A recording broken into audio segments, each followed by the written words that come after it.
live streamed. And there's the go live button. And then we have to see from previews to actually being live. Na, na, na, na, na. All right, there we are. Hello, everyone. I am Kat Udero, psychic empath and psychic wrangler. And before we see who I have wrangled in for today's show, I want to thank you to Third Eye Salon, where in each and every week, we take a deep dive and a fresh look between the veils of reality. And today we're looking between the veils of the experiences of star children who are being born onto the planet at this time and who have been born and who've been here for a while, and the past life links that they have discovered with none other than our incredible guest, Mary Rodwell. But before we get into this juicy conversation, let's say hello to my bestie, Linda Coulter-Burge, psychic and conscious business coach. How are you, Miss Linda? I'm doing well. Thank you and welcome, everyone. Thank you for being on our live stream. I am your chat host. And as always, my policy is to play nice or get out. Please like, share, and subscribe. And be sure to check the links below, including our new podcast links on Apple and Spotify. Woo-hoo! You guys did that. Thank you to everyone who's donated to Third Eye Salon. That's what made it possible. And we'd love you to join our Facebook group and our events page. And hello, Mary. So excited to have you as our guest this week. I have looked forward to this since your first visit with us.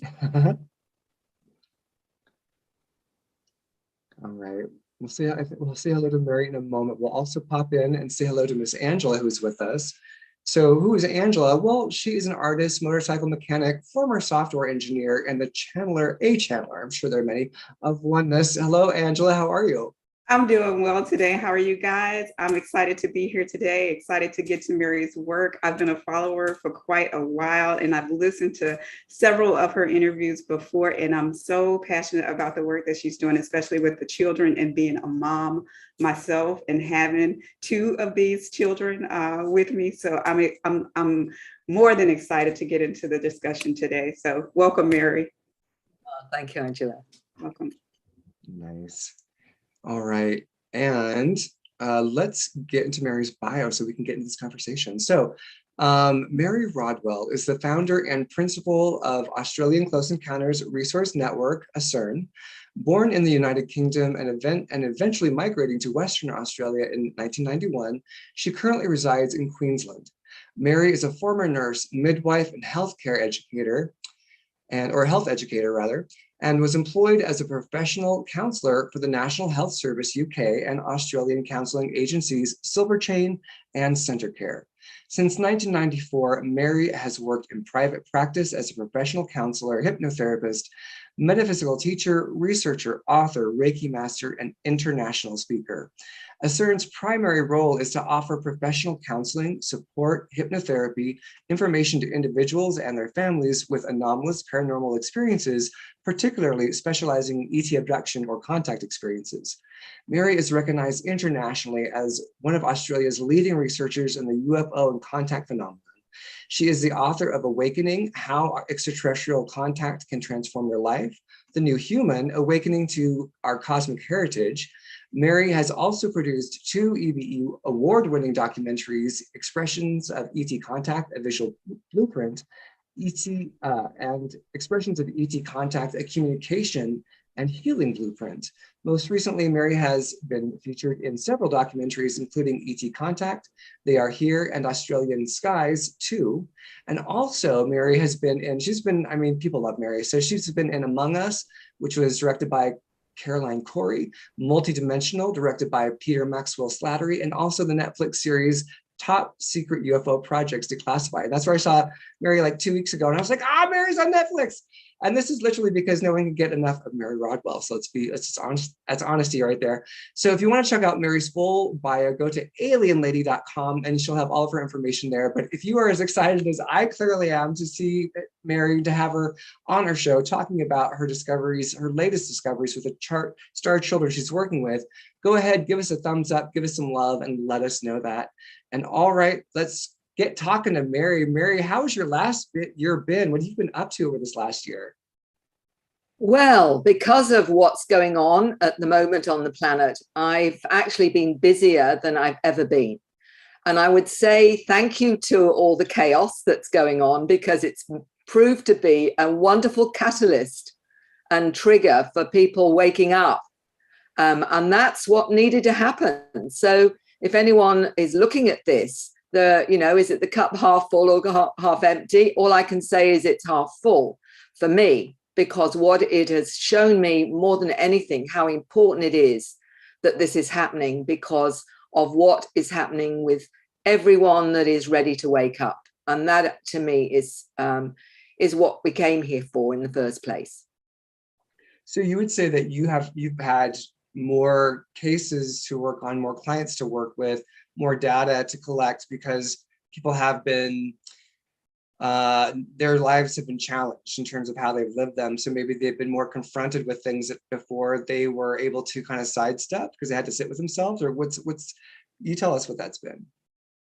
Well, certainly in Australia, with what we call the lockdowns and what have you, what that's forced people to do is stop and reappraise their lives and to actually work out what's important in them. Because sometimes we're on this treadmill on this planet where we're chasing and running around, trying to make a living, all these kinds of things. And we actually lose what we're doing it for, which is for our family, for some reason that makes sense on a spiritual level. And what this has done is give people time to stop and say, why am I doing this? What really matters? And when you're faced with your mortality, there's nothing more focusing on what matters. Because I worked in hospice and grief and bereavement for a few years. And what it did for me when people are being faced with their mortality is it focuses them on really what matters, what's important. And it did for me as a counselor, the same thing. And we're getting this now on the planet. We're being faced, with our mortality through what's going on. And so you're saying, well, what's important? And so more and more people are opening up multidimensionally as they become more, the frequencies that are hitting this planet. And what's going on this planet is actually activating that part of them that is ready to wake up. So I've never been busier, and that's a plus and a minus. I could do with a few more hours a day, but what is amazing is the numbers of people that are actually getting it now and starting to see more of their true purpose, why they're here, their mandate for this planet, their mission. And how would you say that things have changed? Because you've been doing this for like 20 years. How many years have you been doing this? 25 years now. 25. Okay. What would you say has changed from, it's a lot, but if you were to clock some of the major changes from the start of this to now in terms of the cases that you see in the data that you're collecting, what would you see the trends are? Well, first of all, when I was brought into this, I thought this was very rare that, a few people across the planet were having, the contact with non-human intelligences. We'd hear the odd cases out there, Carlos Diaz in Mexico and the light ships in the 80s. You had a number of contactee cases, people having experiences that were less physical, were often not really given a great deal of credit. In fact, most of the time, most UFO groups would really don't want to hear the fact that you think you've been up on a spacecraft. We want to know how big it was, how many times you saw it, and have you got a picture of it, was the primary focus of UFO groups. So people having these experiences were very wary about even sharing them in a group that should have been more open. So for me, what I saw was many people being really afraid to tell me that's what was going on. And the phone call would be, well, you're probably going to think I'm crazy, was the usual kind of comment that I would get. But what, of course, I did realize as I was working in the field and more people got to know there was a resource or help, was this is affecting huge numbers of our planet, huge numbers. And even though it's still not out there, it's very hard to collate how many. Actually, I believe the whole planet is part of the program. It's just some are more awake than others. And the ones that are ready to wake up, it's all a soul timing thing that, you know, for some people it will be they're awake like all the new children are awake virtually from the moment they're born and have their pre-life memories all intact, whereas the older generations may not wake up till they're in their 40s or their 50s or their 70s even. Or, you know, so it's the soul saying, well, this is my time to wake up, and it's all happening for what's going on, I believe, right now. Would you say that from what you've collected, and you know, and you can throw in your personal beliefs and observations there too. I mean, one of the things that I'm such a huge fan. It's that you're able to balance intuition against hardcore data and give a really well-rounded picture. Do you think that everyone has been contacted on some level at some time on the planet because of our evolutionary jump that is happening at this time? Or how would you say that? What do you know about that? I have a real sense that this is an awareness, a frequency that is for the whole planet. What may compromise that for some people is whether or not their soul has agreed to wake up in this lifetime or not. Oh, yeah. Because to me, it's all about the soul agreement. Oh, you want to say something with that? Linda. So I have that brought up a question instantly for me. Is that why I'm seeing this huge amount of fear rising in some people? Just this terror. The world is a terrifying place for a lot of people. I think that the fear is certainly, it's the way that I describe it, Linda, is like this. I believe the UFO contact experience is a modern day shamanic wake-up call for humanity, because the shaman, to become a shaman, you have to transcend your human fears to become and operate in a multidimensional reality.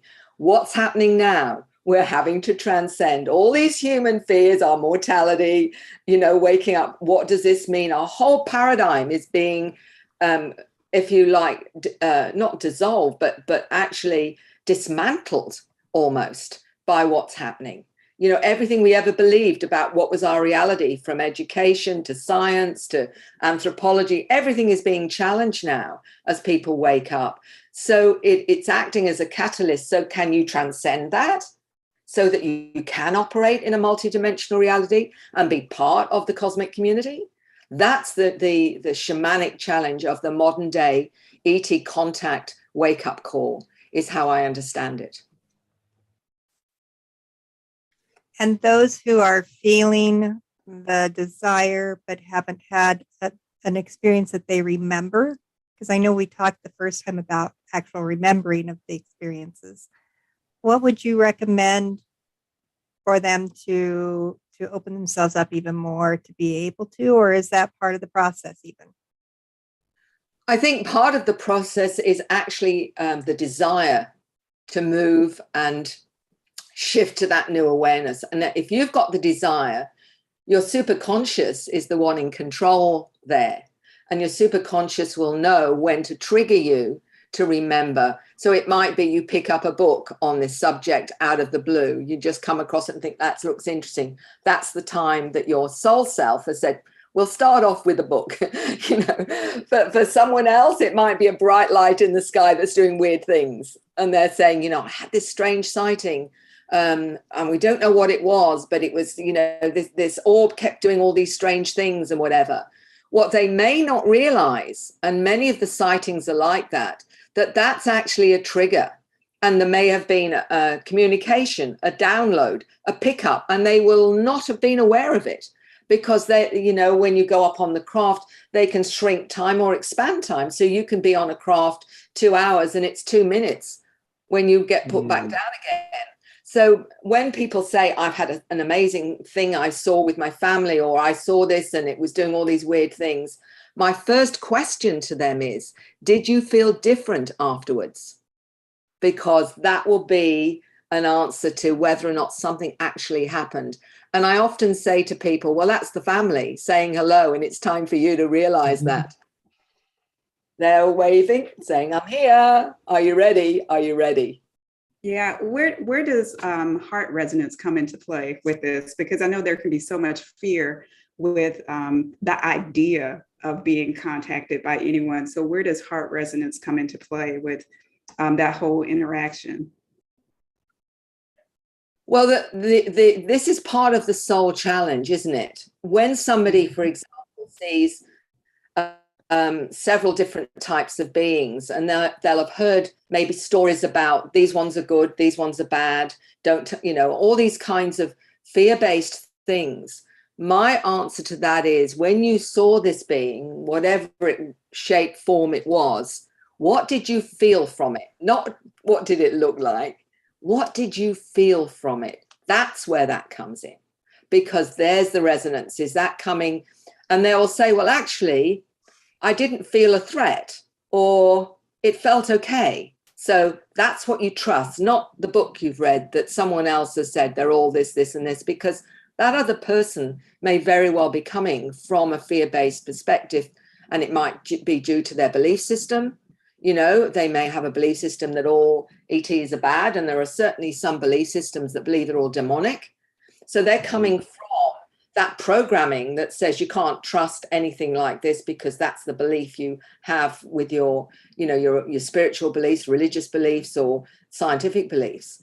So the only way we're going to know for sure is through our own resonance to what we're feeling. And this is what we're being asked for the whole time now, Angela, is that we're getting all this information on the planet, and it's all levels of information, and you're trying to work out, well, what's true, what's not true, what to believe, is it this or is this? And I'm saying all you've got in the end of the day is you to resonate to the truth. And if you ask for that, you ask for the highest resonance of truth as your mandate, as your intention, then everything that comes, you are going to be using that as your tool to know whether or not this is the truth or not. And you're all tuned in, so you're already there.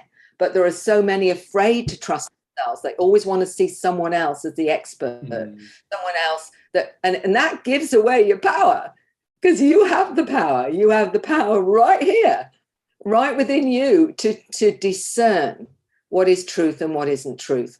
And that's what we're, I believe, now being tasked to do with all the information that's out there right now. Where's your truth? And it's your truth. It doesn't have to be next door's truth, or, the family's truth, or whatever, because they've got their own resonance to where they're at in their soul journey. And it may be different to yours. So it isn't about saying, well, what do you think? It's about, what do you think right here? Does that answer? It does. I think that's so profound, because when I first started to open up, one thing that threw me off or caused a lot of fear was the names that I would receive when I would ask who is providing this information. But I turned my focus to focus from the heart, to feel that resonance from the heart rather than focusing on the name given. And that is what I use to lead me. And that's still to this day what I use to lead my interactions with the unseen. Yeah.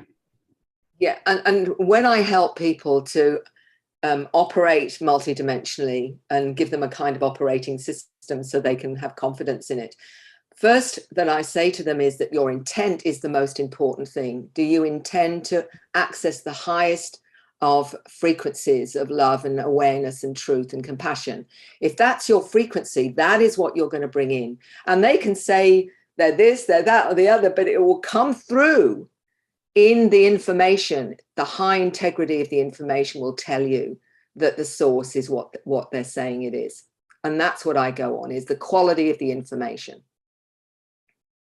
And Mary, one more question, and then I'll throw it over to Kat. With this, there's so many people that want to experience that, again, that feel that they haven't. What's the number one thing, or the couple things that you see us doing as individuals or society that are blocking us from that experience? I think primarily we run off fear on this planet. So people are fearful of doing anything different, or being different, or being judged. All these things we have to transcend if we're to own our true nature and who we really are. And our true nature is we're all one with the source. So, you know, we're all equal. So why would you be afraid of being who you really are? This isn't ego. This is knowing that you have that connection and you are part of that source of everything. And so why should you feel less than that? Why should you feel you're not good enough? Why should you be afraid of anything on this planet when you are connected to that source? And that's how, for me, that makes the most sense, that we are, you know, so many, I'll give you a little hint. I'm not trying to be particularly controversial, but one of the things I grew up with in my religious beliefs was we're all sinners. You know, I have a real problem with that, you know, because I remember thinking even in that belief system, you know, that it wasn't my fault that, you know, Eve decided to bite the apple and get, you know, and lose favor with God. You know, I didn't do that. So it didn't seem really fair to me as a kid, you know, to be blamed for it. And that was a long time ago. So we have a programming on this planet, and I believe it's deliberate, to actually shut you down from all that access that you have to who you really are, to your superconscious, to your higher self, to your non-physical team. We all have access to that. But what we're told right from the word go is, that's not real. It's your fantasy, you know, get real, you know, for goodness sake, you know, start being logical and all. What does that do? All that part of ourselves that connects to the multidimensional understanding and reality is closed down. So we're going around with one eye open, thinking we know what reality is and who we are when we haven't got a clue, because we've lost that connection.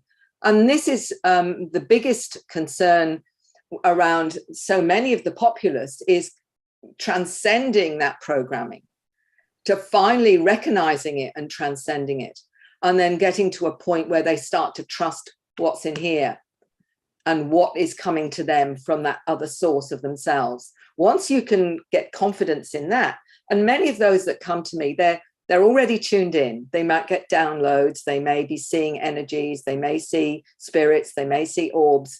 And the one thing that I'll say to them is, so who is the source of your connection? You know, whether you call it a life guide, gatekeeper, higher self, or whatever, it doesn't really matter.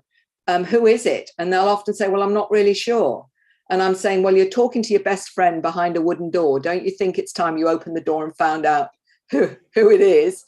Because then you're going to really be able to have a dialogue, not just take information, but question it, ask for more information, be empowered to do that, because that's where we're meant to go, is to that level of communication with these beautiful intelligences that are trying to help us help this planet, if that makes sense to you. You know, so the fear is, if I do that, am I going to go crazy?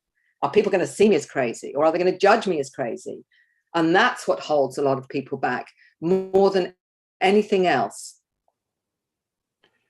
I want to piggyback on that, because there's also a thing of it being the right time for you, because I know that there are things in my life where I'm like, well, you know, why haven't I had these outright experiences? Why haven't I had this or that? And it's like, it isn't relevant. You have other like core work within yourself to do. Those things would be a distraction. Those things wouldn't support you in the work that you need to do right now. And it's not on your timing. You don't get to decide your timing in that. You kind of have to surrender to that larger flow. And so I wanted to ask you, Mary, because you had talked about, you know, some of your latest discoveries with working with the Star Kids and some of their past live links. And I was wondering if we can maybe talk a little bit about that and tell us what you've been seeing lately, because this is new material. Well, I'm taking it to another level now in terms of bringing in the soul journey, which has come over the years anyway, in many cases. And one of the cases I actually mentioned in The New Human is a young man who, as a child, was constantly finding, coming into his room, were soldiers that looked like soldiers from the First World War with injuries and what have you. And he was actually finding himself clearing them. Even as a young child, he was very intuitive, clearing them and what have you. He didn't understand the relevance of that until he discovered in his family line there was a soldier that was part of his family line that was born on the very same day he was born. And he found this quite incredible. And one of the things he wanted to know was, who was that person and was it relevant to him in some way? And there's more to it, because the young man is a really talented artist, and he was connecting to a lot of the artists in the past, including Leonardo da Vinci. What he discovered in the regression, which was what he wanted to find out, was this soldier that died, that was born on the same day as him in his family tree, was actually him.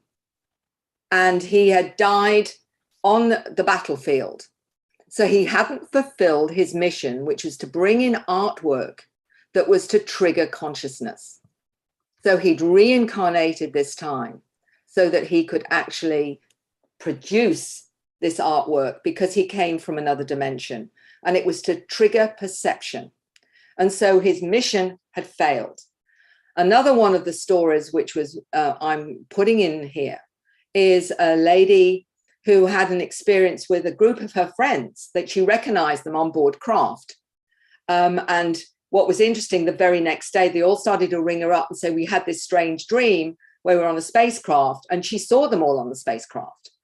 But what she wanted to know was, what else was there? That she had a feeling there was a message that she was told on board spacecraft that she wasn't remembering or wasn't allowed to remember. And so in regression, she went back to a time of Atlantis, where this group of friends that she had were all in the same incarnation. And they were there trying to help with consciousness, but working with technology instead. And the technology destroyed Atlantis.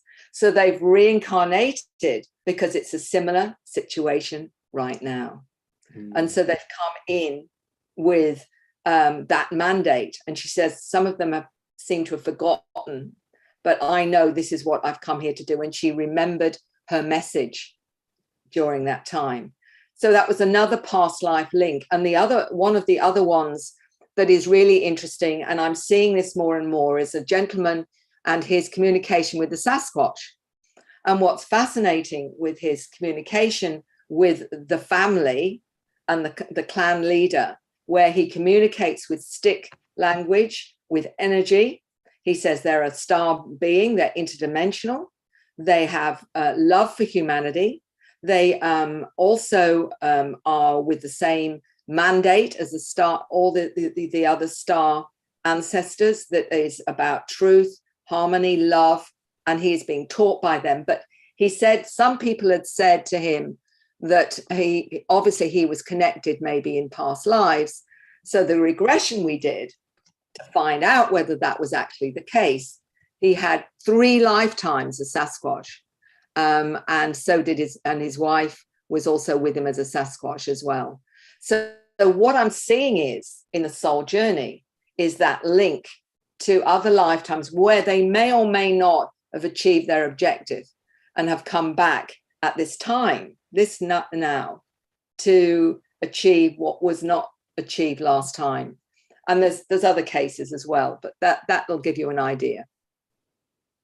Are the star kids, and some of these they're adults now, they're not just all just kids, but are they recognizing each other as part of their star family? When do they see each other and start to say, I don't know, maybe there's not an opportunity to see each other, but I'm just thinking about them being able to say, oh, even though you're living over in New Zealand, or you're living over in Ukraine or wherever, like, we are connected and I recognize you. Are you seeing that? Not with the younger ones, because I think they are very careful and cautious about who they connect with. I do connect some families with children if they're in a reasonable locality, so they can all connect and allow the children to meet one another and share. And I've got a group down 3 hours from where I live, where I've facilitated that kind of thing. I do try and connect families that are looking for support and what have you, which I think is really important. And I think that this is what's happening now. We're getting more and more, certainly of the the young adult starseeds are finding their tribe. They're finding the ones they need to connect to as well. And I think that this is exponential, because so many people now are given the nudge, if you like, the energetic nudge to start coming out the space closet and start sharing their story. What's fascinating is many are writing books about their story now. We're hearing more about the hybrids. And one of them is a young man who, and I've heard several cases of this now, where there's been several that said they've come from our future to help. So we're not just talking about past lives now. And one of them is a young man, when he was 7, he explained to his parents that he was from the future, that he had only 4 digits, he was grey, he was like what we call the grey being, and he's come back from the future to here now. And he explained the beings he interacts with, some of them have an IQ of over 400. He was explaining that, and this, I'm only now explaining what he said about what we call the consciousness of God.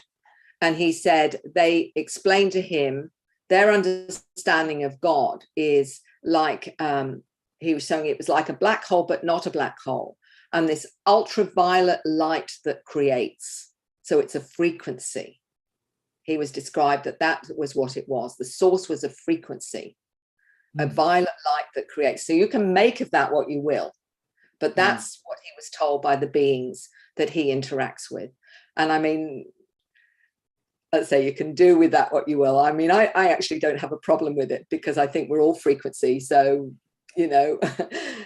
we can be a form in that frequency or not if we choose to be, I'm sure, So there's information coming in that's really stretching our understanding of what the soul is. Because the other thing that's coming clear is many of them identifying with star families and saying they're hybrids and mentioning their star family might be a mantis, or it might be a crystal being, or a light being, or it may be a grey, a zeta. It might be one of those.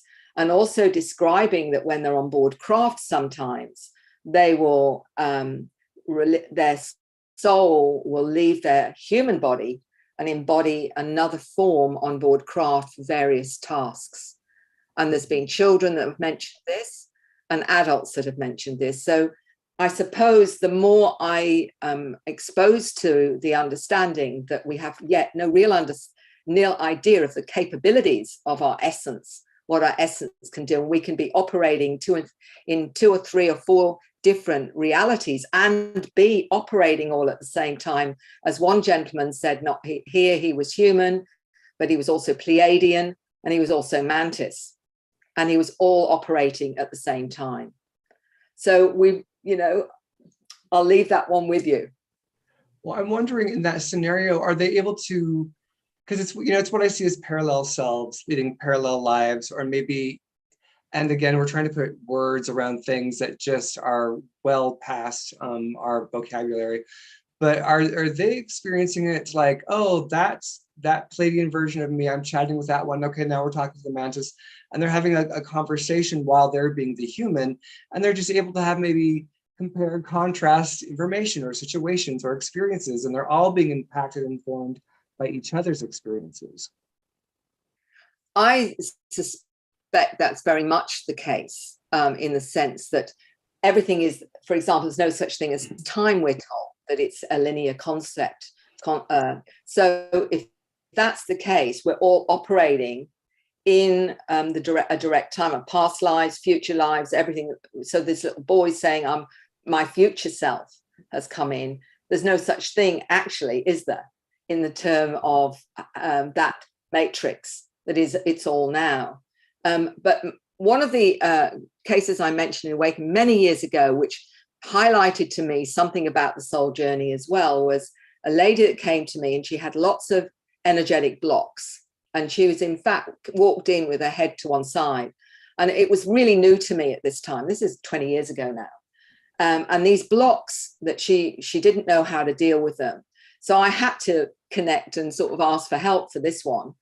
And she had a block that one was in her head, one was in her neck, there was one in her ankle and what have you. And all of them were preventing her from opening up spiritually, and she wanted to clear them.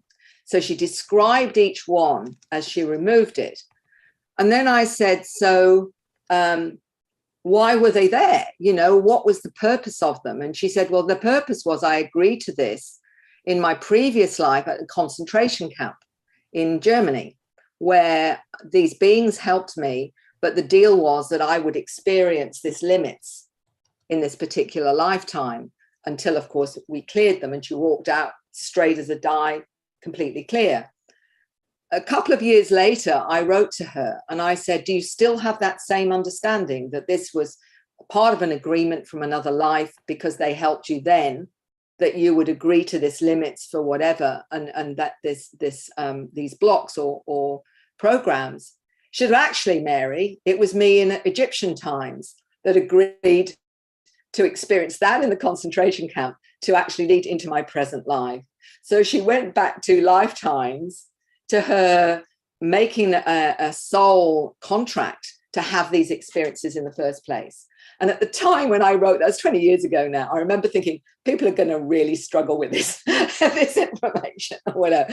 Now it's like, oh yeah, okay, you know, but this is the complexity of it. And so, you know, when people say, well, why would I do this? Or you'll only understand it if you go to that deeper place and understand how, in what way it's facilitating your understanding and you know, your journey on this planet at this time. Angela, Linda, do you want to reflect? Yeah, I do. I have a question. So piggybacking on that inner work that has to be done, how much does that play into parenting when you have a child who's come in, who's a star child, being able to work through that, do all that inner work as a parent? How does that affect the child? Because I've spoken with quite a few people recently who are struggling with their child's frustration with them and how they're attempting to parent. Is there inner work that contributes to the way the child interacts with the parent, or the frustration that's created between the two? Because I know that we serve as mirrors for one another. So how does that play in parenting the new star children?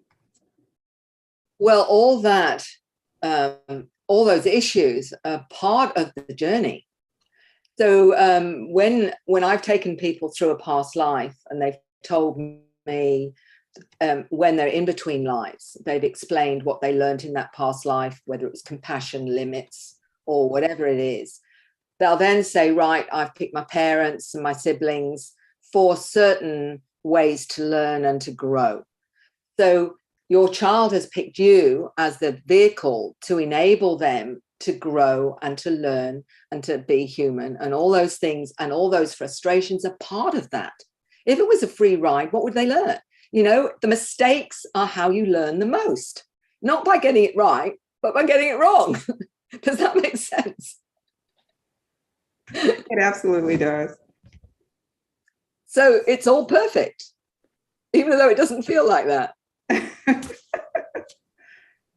Gotcha. Yeah.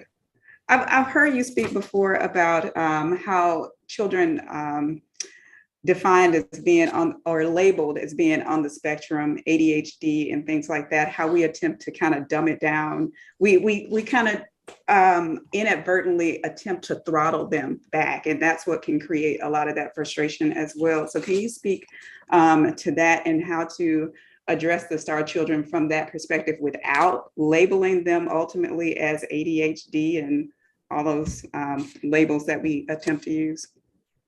Yeah, I mean, Dr. Lena Olson, because she was one of those labels, she calls them letter children.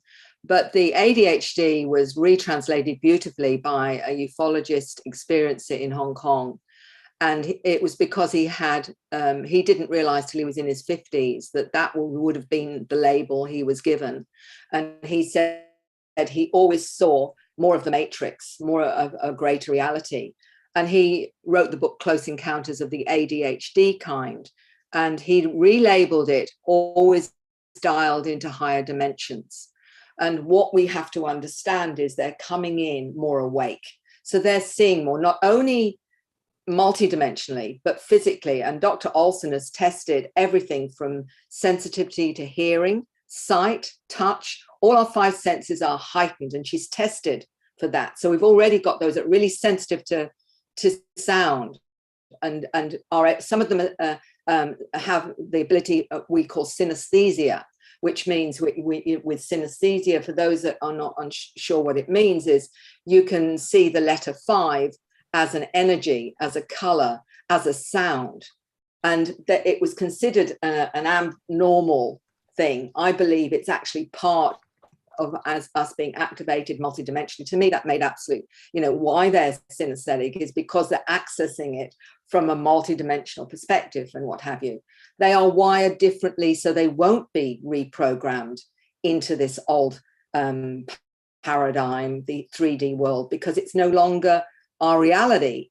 And what we're doing, or at least mainstream are doing, is dumbing them down by medicating them or whatever, so that slows down their frequency and their awareness so they can be programmed and shut down. So we've got to recognize that there are other ways that we can help them operate at that level in balance. And Dr. Olson in my book, The New Human, explains, what you can do about that. They need certain minerals, certain vitamins that will balance them out. One of them, I think, is choline, is one of the particular important ones, and it stabilizes them. So we've got to look holistically at stabilizing them so they can operate as they've come in without those awareness and continue to do what they've come here to do. And that goes, with what I loved about, the Asperger's side of this. And I remember years ago, the clue, I always seem to be led into clues to understand things. And this Asperger's gentleman said to me, Mary, they say that we can't socialize, that we are no good at socializing. He said, it's actually not true. What we do between ourselves, we socialize perfectly well between ourselves. He said, what we can't do is operate with masks. He said, human beings go around with this mask, and we don't have time for that. We want truth, and we're connected to truth. So if you don't want to hear the direct, we won't mess around with masks. And that's what and I thought, well, it's true. All of us have these masks to be socially acceptable. That's how we operate. We don't say what we think. You go to the supermarket and they say, how are you? And you say, oh, I'm good. And you're thinking about, I'm going to commit suicide tomorrow. You know what I mean? We say all this rubbish that isn't true. He says, well, we know that. We see it. We know that you're not being, congruent with your truth. That's why we don't socialize that way, because we can't do it. It's not in our makeup to do that. So when you understand where they're coming from, it makes absolute sense why they operate. And that's same with autism. I remember one young lady explaining why they said, why don't you look at people in the eyes? And a lot of autistic children won't look you in the eye. And she said, I'll tell you why I can't look you in the eye, because I get 10,000 images in one shot at looking at you. I can't deal with it. So what is their reality that they're experiencing that we don't understand? And many of them are telepathic. So if you're getting frustrated, they're going to get frustrated because you're mirroring your frustration because you can't deal with it, or you can't handle it, or it's not a good day, or whatever it is.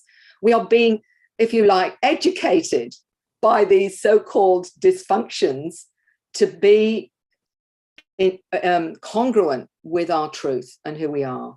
That's how I understand it. That is great. Did you have a follow-up question or anything you want to put in, Linda? I'm having a hard time not hogging you, Mary. I just want to hog you all to myself. So I'm trying to be Me too. very conscious about that. Yeah, we're all trying to be so respectful for each other. We're not asking the question.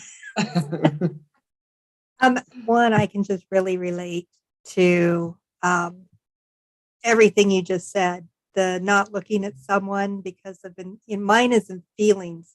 If somebody's incredibly intense, I cannot look them in the eye. Yeah. It's like a physical pain to look them in the eye when they're really intense. Unless I put my, mama bear clothes on. And then it's then I'm matching them, which doesn't work either. And so my question is the tools that we can use to better handle those situations if we're in that. What do you recommend for people who are in that circumstance? I think as what we're noticing with a lot of the new humans, and this is not just the children now, but the older ones that have come in as empaths. We've come in as those coming of empaths so they can actually get past their own issues to understand what's going on for the person. So it allows us to have a deeper understanding. A lot of the problem of the planet, of course, with those that want to dictate to the rest of us what to do, they have lost that compassion, that empathy to being human. They've lost their humanity. And our humanity and our, the brilliance that we are as humans is that we can get past our own insecurities when we get focused in on somebody else and what's going on for them. So, we can actually transcend that and go into the awareness of that person that we care about. And this is about showing us how connected we actually are to everyone. So the chaos on the planet, the pain on the planet, the fear on the planet, we're all feeling it. We're all feeling what everyone else, and we need to, if we want to change it. It's no good being an isolated, I'm okay because I've created an energy field that just keeps me safe. No, we are meant to be able to integrate with that and transcend it. Everything is about transcending to a higher level of consciousness. So you're connected to everything. I mean, these children are not just communicating with animals, but plants and, minerals, crystals, and what have you. They are connected to the whole matrix of consciousness. And this is, you can't run away from parts of consciousness that don't necessarily resonate with you. Try and understand it. Understand why it is that. Is there a way you can transmute that or change as the healer self, not only for yourself, but for being a healer? Because we're all healers. We all can do this. It's just that this 9-year-old told me, Mary, she said, human beings are amazing, but they've got to believe it first. And that's the big one, isn't it? Believing in who we are and what we can do. And you know it innately. I know you know it. You actually know that you are. It's just that if I admit to that, then is everyone going to think, I'm above myself or I'm this and this whole ego thing can also work in a negative way because it's not about ego. It's about you just owning your truth, your soul self, your connection to source. That isn't ego. That's just knowing who you are. So, Mary, we have a question that kind of relates to this. Misty wants to know what your personal experiences have been with ETs and with consciousness. That she's really curious because you don't talk about your own a whole lot. And so and I've been curious and I've never really asked. Oh, okay. No, I don't, because my focus has always been on facilitating awareness and integration with all of those wonderful souls that, I have the honor to connect with. My experience hasn't been where I've had any conscious memory of being on any spacecraft, although I have been told by others that they've seen me there. Well, if they have, I'm not aware of it. So that's the first thing. The way that I opened up to more of this reality was really attending a group that was doing all the multidimensional protocols to wake up. So basically connecting to guides, remote healing, all different energy work, all the different ways that we realize that we can tap in. And I spent 3 years doing that. So 3 years proved to me that I wasn't crazy, that I was actually accessing something that had integrity. that it was a source of great help to me in my life.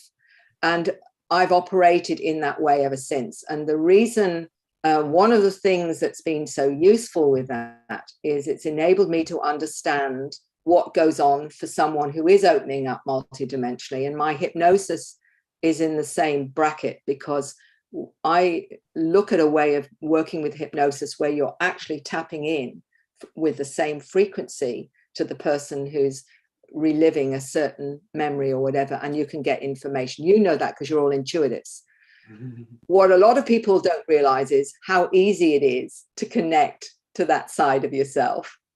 But the hard thing is actually believing in it and having confidence in it and trusting it. And it took me 3 years to actually believe what I was doing.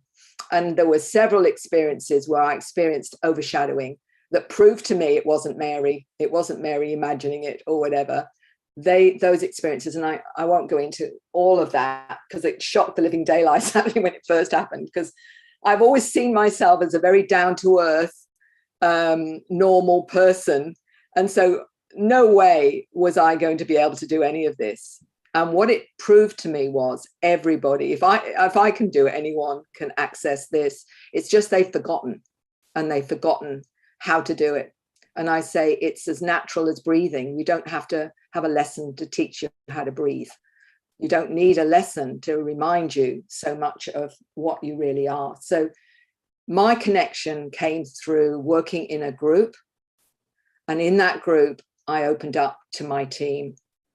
And one of them is a wonderful space lady who makes me sit up straight and look very cool. My life guide I've known for many lifetimes. And I get a mix of different intelligences that come and go. I'm shown who's in the room by my video screen, which is over here. It's never here. It's always open to what? Don't ask me why it's over there.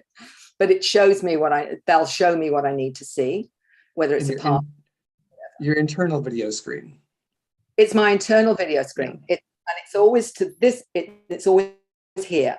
Whenever I'm shown something, it's on the screen and it'll show me if it wants to highlight something or whatever.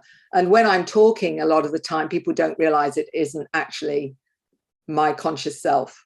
And you know exactly what I'm talking about, ladies. And they'll just come in. And I teach people how to remain grounded, but also operating multidimensionally. So it's all in alignment so that you can switch depending on what's actually going on. I don't need to go into trance. I don't need to do any of that. They'll just come in because it's so I learned how to work with that side of myself is really what I'm saying to you. And I had so much evidence of its tangibility, its reality through those 3 years. And what it enabled me to do was to teach it for a number of years. But what I asked my team was this: what am I supposed to do with it? Because I know lots do, various support readings, all this kind of stuff. And I wasn't sure that was where I was meant to go. And basically they said to me, Mary, you show other people how to do it. So when people come to me and they're ready, and I'll know when they're ready, I will show them how to access their own awareness on that level. And then I say, off you go. You can now ride the bike. I've shown you where the lights and the brakes are. Off you go. Now you are empowered to be your own source of information. And that resonates with me the most, is to give people the tools to do it for themselves. So that's what I do. So now I'm out the closet completely now. Mary's is just, so there you go. Yeah, your website's alienlady.com. You can't get more out of the closet than that, I don't think. Did you have another follow-up question, Linda, or a question from the audience? We have another question about experiencing that reality. And so we have lovely Jillian that's been on our show, and I think you met her the first time, who does these amazing meditations, hashtag not envious, not jealous, hashtag not jealous. She says, I'm wondering if people come to you saying that they can see ETs while meditating. Instead of blackness behind the eyelids, they see them like their eyes are open. If so, what do you think of it? I'm not really sure I understand exactly what is meant by the question, actually. But I think Jillian's just had this amazing experiences that she shared with us on the show of in her meditations, she experiences other beings coming in during her meditations. Yeah. And if that's something you've come across with others. Oh, absolutely. Absolutely. The great thing with going into an altered state is you're becoming receptive to the team and to other beings that may want to interact with you. So you're creating the frequency that allows that process to happen. So for many, that may be the start for them of some form of contact. We know that through our surveys with the Dr. Edgar Mitchell Free Foundation, that in 4,300 people, most of the interactions with these intelligences, 75% happened out of body. So our soul self is being taken rather than our physical self. And everyone thinks that, oh, this should be more physical, but no. And that's why it's so hard for ufologists to struggle with its reality, is because a lot of the time it's astral, it's out of body, and they're having all these interactions out of body. And we're all doing that. We go out of body at night and we're doing other things. We're going to other realities, other timelines, parallel universes, and all this. We're going, aspects of ourselves will be working on other levels. So with that, them coming in a meditation, absolutely. When I'm doing a hypnosis, for example, I will be shown who's in the room, and it won't just be the person, the physical person. It will be various intelligences that might be in the room that want for me to see who they are and why they're there. And it usually means that when I'm working with someone, we're working literally multidimensionally. We're working with their superconscious, my team, their team, and their superconscious, so that what the intent is, what needs to happen, must, to happen. And even though I've got all their questions, their conscious questions, I know full well their superconscious has got another mandate. And during that time, we'll cover their conscious needs, but we'll also make sure that if there's another mandate or other information that needs to come through, then that will come through. And I'll be given the questions to ask, because I'll be connecting to that. So it's actually another level. And I know you're intuitive, so you know what I'm talking about. You know that it's basically what's happening is when I take them into trance, I'm going there. And I'm being shown what I need to see to facilitate whatever needs to happen with that individual. So it's multidimensional, literally, on all this. And I've had proof many times that was the case. So I don't even question it anymore. I mean, I always remember the first time it happened, I was working with a young man who had gone into a past life as a Zeta Gray. And he said, I'm moving something big from one dimension to another. And in my screen, I was seeing a planet. And he then said, it's a planet, and we've moved it too quickly, and I now have to fix its energy. So I asked him to draw it, actually, because he was a graphic designer.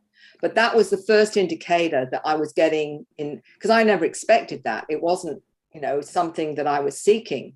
It just happens. And when you're an intuitive, full well, the more you open up, and you open up. So you're finding yourself doing all, it just goes into, it just keeps going, doesn't it? Once you start allowing that information in, it just feeds on itself and whatever.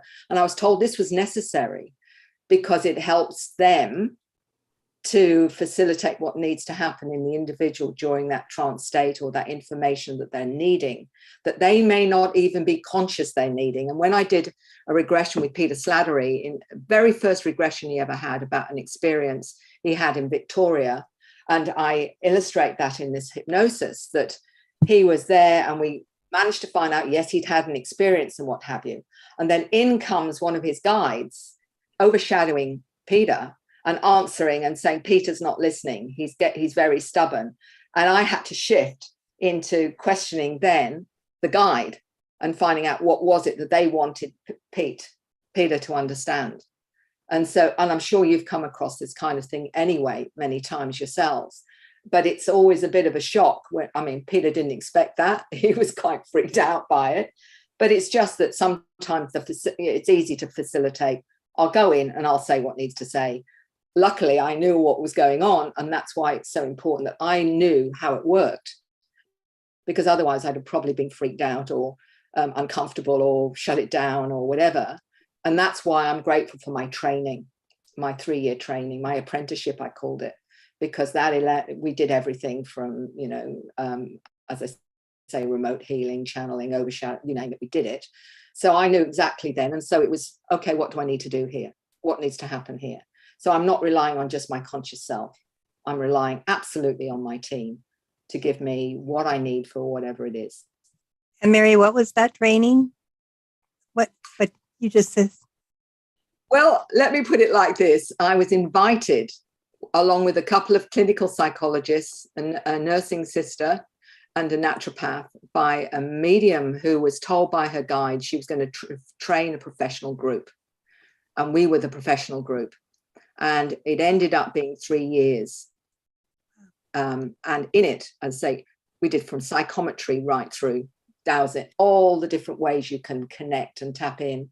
And it was brilliant, because what it did for me is it consolidated, my trust and confidence. And she gave a protocol, which I've now adapted with my team, which if someone comes to me and wants to open up, I take them through this protocol, which is talking to their superconscious and basically saying to their superconscious, now is the time to release all programs, limits, blocks, implants from this lifetime or any other, so they can be all that they now choose to be. So you're giving instruction to the superconscious, now is the time. And then I set various frequencies that realign their energy systems. And I'm shown the configuration that is necessary for that soul. I ground them, bring them out and say, right, we're going to call in your guides now, and we're going to look at their energetic signature. We're going to look at who they are, why they're with you, how many lifetimes, how many are in your team, who are they, why are they with you, what's the mandate. So basically getting them used to bringing in their clairvoyance, their clairaudience, their clairsentience, and all the skills they need to make sense of that multidimensional information and their connection to whoever it is. And interestingly, and I know you won't be surprised, that sometimes their guides are blue beings, or the mantis beings, or they may be a crystalline being, or they may be a light being. Often it's something completely different to what they expected. And that's another way of saying, you see, you can't blame that on your imagination now. You can't blame it on your fantasy.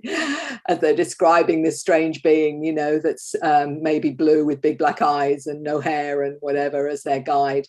And also, for me, what it does is give them a tangibility, because they're bringing it into 3D in a very tangible way, which helps them with their confidence.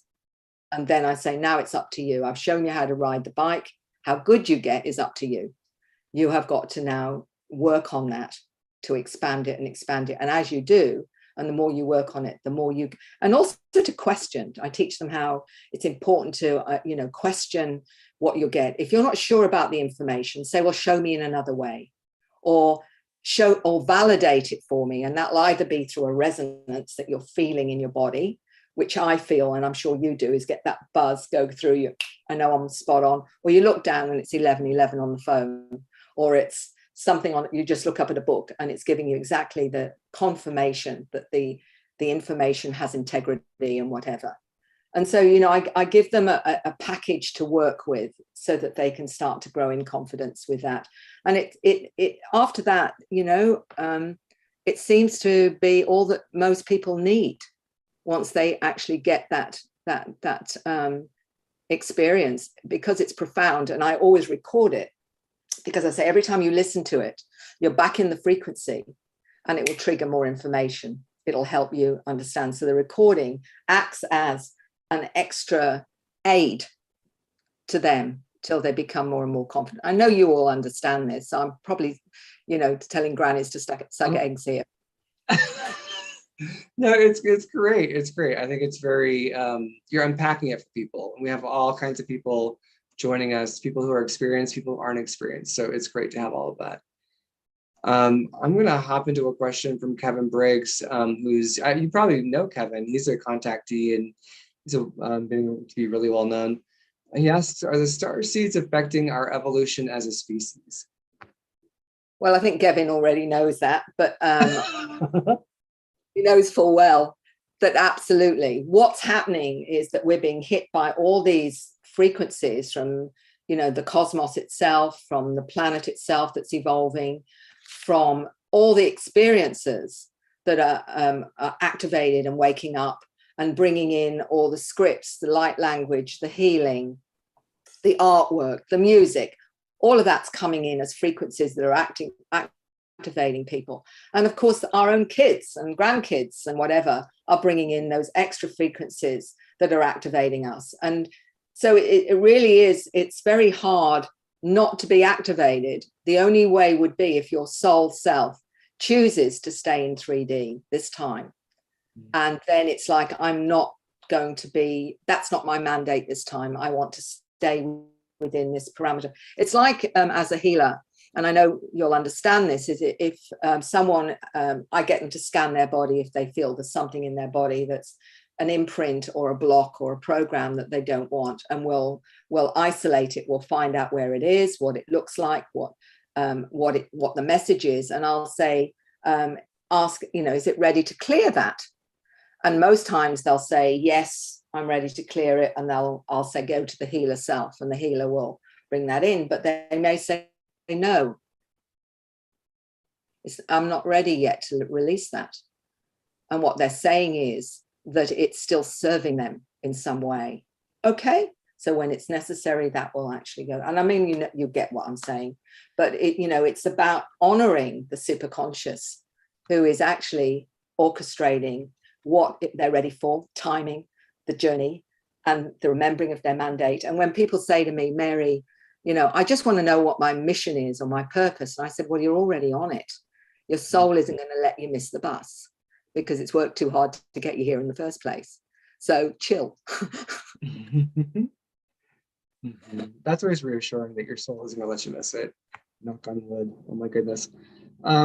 Is on that, I just want to piggyback a little bit. I know we got another question in from an audience, but I want to ask real quick because it kind of piggybacks on that.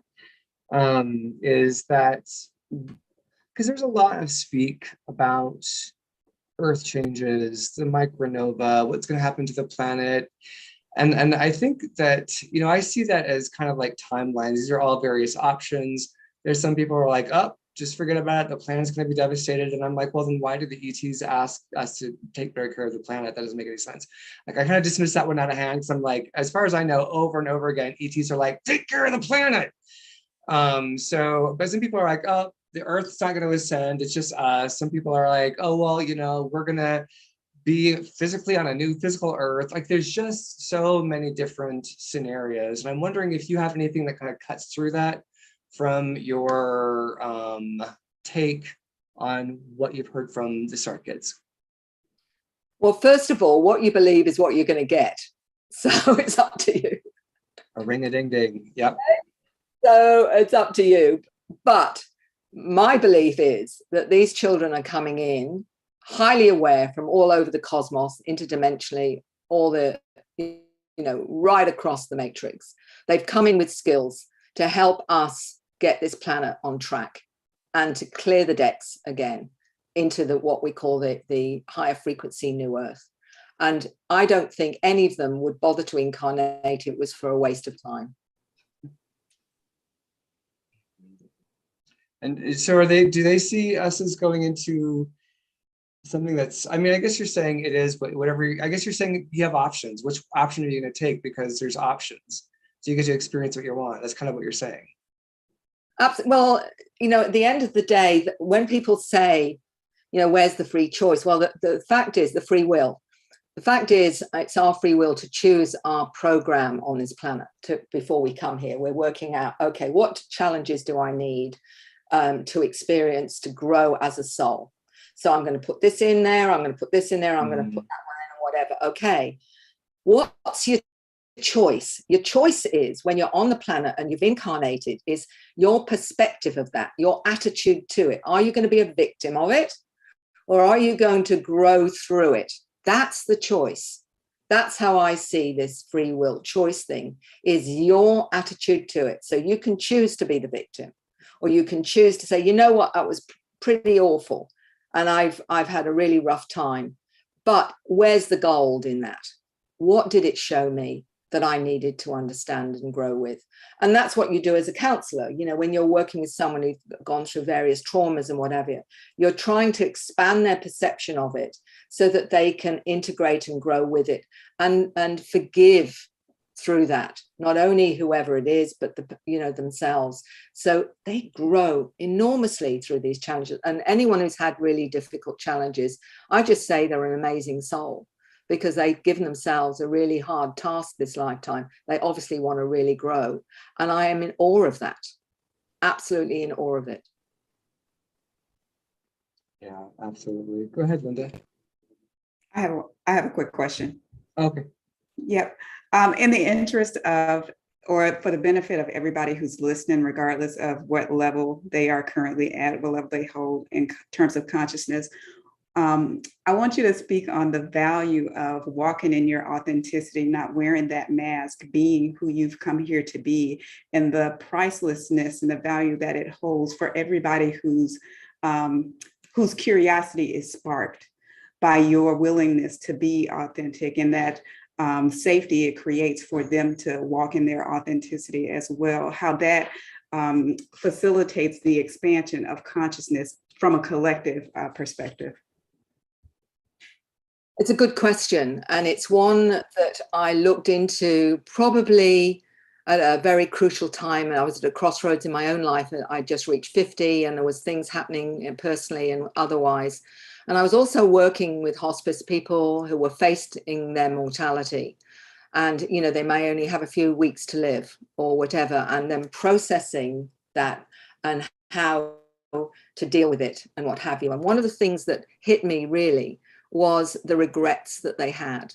They would say, I wish I'd done this, or I wish I'd made my peace with this person, or whatever.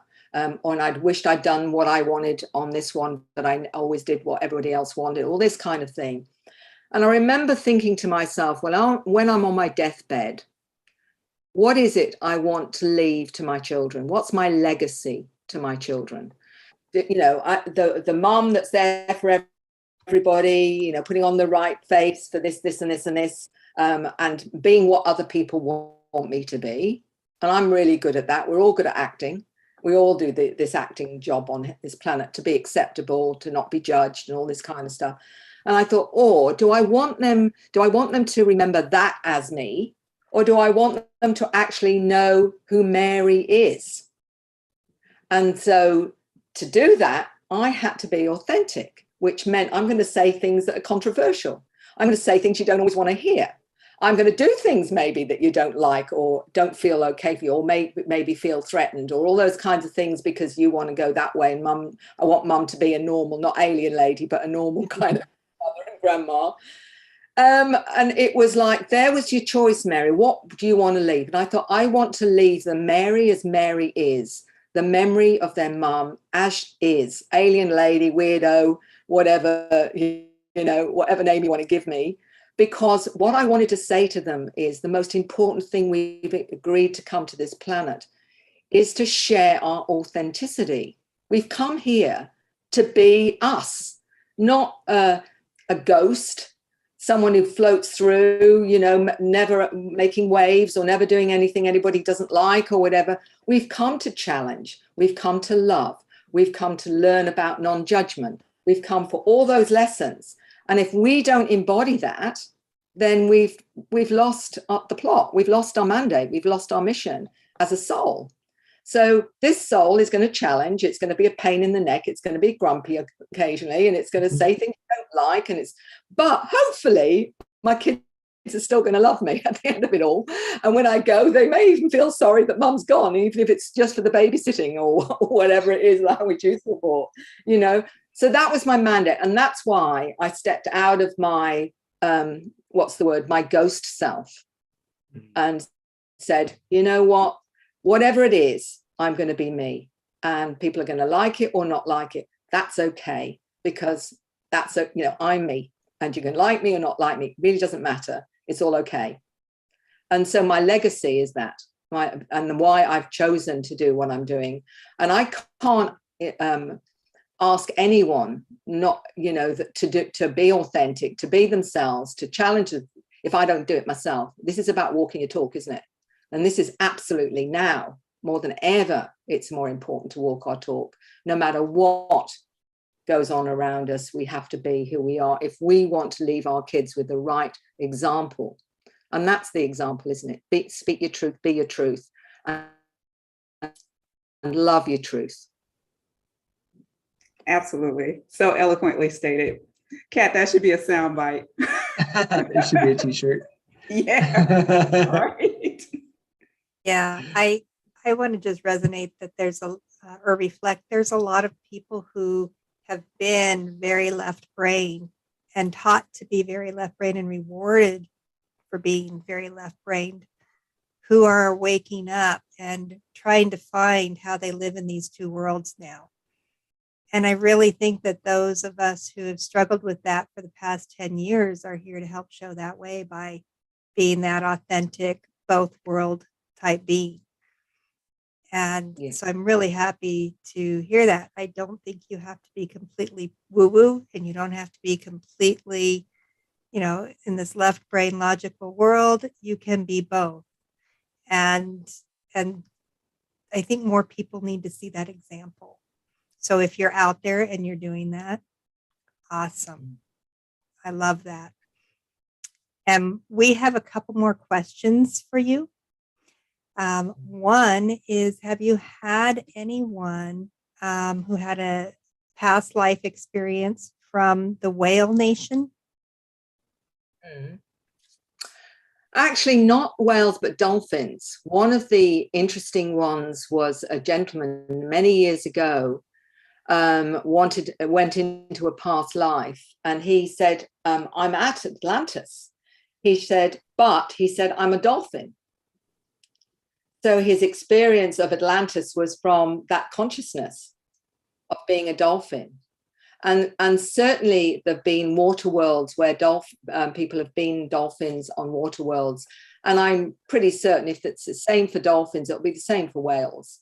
I mean, one of the interesting things a child was describing to me, he was all of, I think, 6 or 7. And he explained that he'd been a crystal, he'd been a rabbit, like a hare. And what else? There was something else that he'd been, I can't remember now, but he'd been all those incarnations before he became a human. So that's another thing that some religions accept and some don't accept, that you've been something less than a human, as though that's something to be, that is too weird or too strange or but he actually remembered all of that from being a mineral or a crystal. And we know there's crystalline beings. People see crystalline beings and what have you in other forms. Some have seen themselves just as energy or frequency and what have you as well. So what I'm saying is we don't know what we don't know, and we don't know what can be, because we've not gone there yet to actually allow ourselves to understand that everything can be beyond what we can possibly imagine and still be a reality, because we don't know what we don't know. And that's part of the adventure on this planet, really, is joining the dots.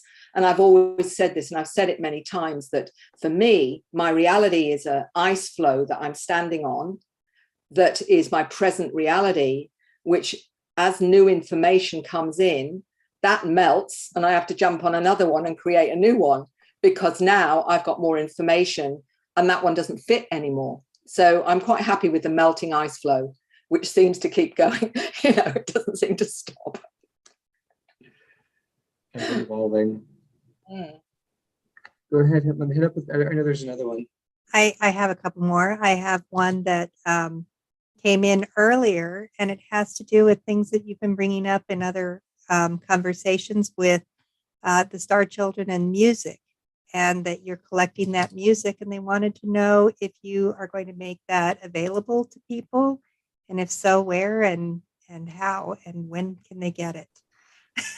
That's probably the information about Matthew Mark, who was 11 when he had this experience where he was taken up on board craft, And what was interesting, he noted, and there were Zeta beings, gray beings. He described that they didn't feel threatening or anything.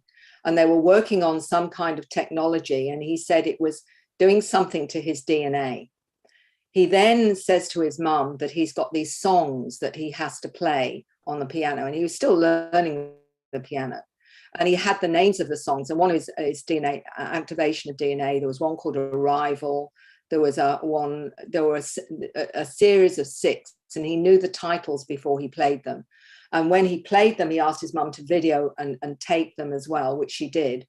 And these Matthew has made available via his mum. So if anyone writes to me on my email, I can give them her email, because she has them to she'll show you how to download them and whatever.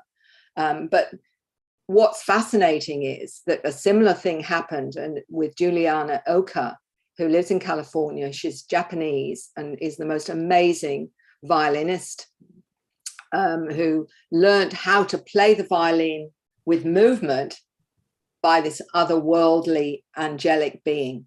So she was taken up and shown, this is how you play the violin with movement. So it was with an energy as well. And that's how she plays now. And all she's ever wanted to do is tell her story, because the beings told her to tell her story about being ETs.